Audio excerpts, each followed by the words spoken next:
John Alfred Kimberly was a co-founder and the leader of what is now known as Kimberly-Clark Corporation from its inception in March of 1872 until his death in January of 1928. He was instrumental in laying the foundation for what has become a corporation of international scope. Kimberly was born in Troy, New York in 1838. In 1849, his family moved to Neenah, Wisconsin, where he lived in the side-by-side home his father and uncle had built for their families. 5 years later found Kimberly attending Lawrence University in Appleton.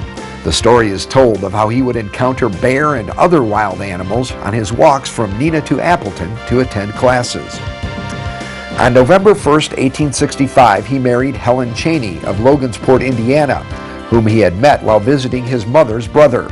John and Helen enjoyed 62 fruitful years of marriage.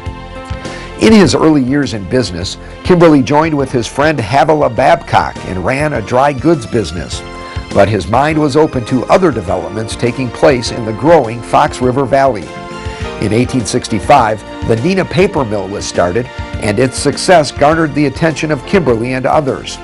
In March of 1872, Kimberly, Babcock, C.B. Clark, and S.F. Shattuck joined together to form Kimberly-Clark and Company.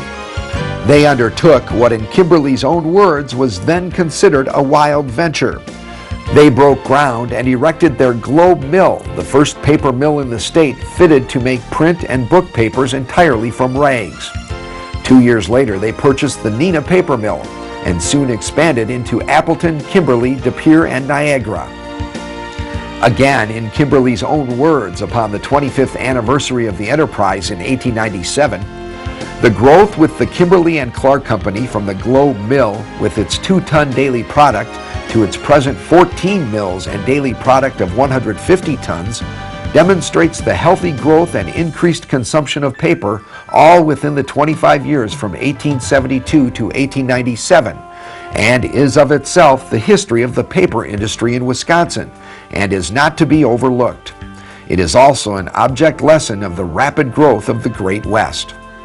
By this time, the active reins of daily operations of the company were to pass to Kimberly's son, James C., and then ultimately to his grandson, John R. Jack Kimberly. John and Helen began to take more time away in their second home in Southern California.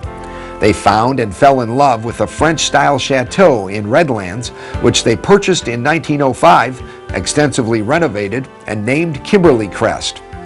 Many happy years were spent there with family and friends, but the Kimberleys were also very active in civic matters and quiet philanthropy in Redlands, as they had also done in Neenah. Today, Kimberly Crest is a public museum home, having been so designated by their youngest daughter, Mary Emma Kimberly Shirk.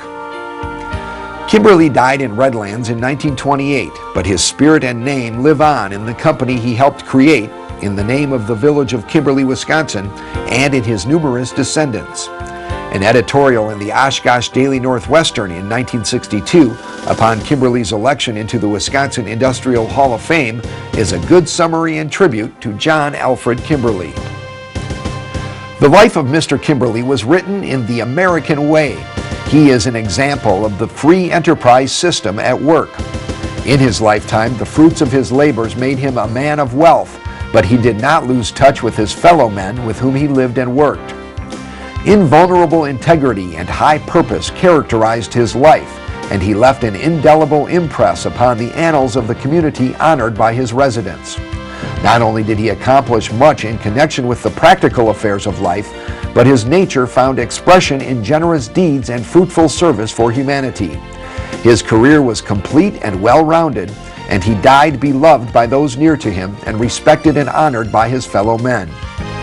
John Alfred Kimberly was honored by election into the Paper Industry International Hall of Fame in 1995.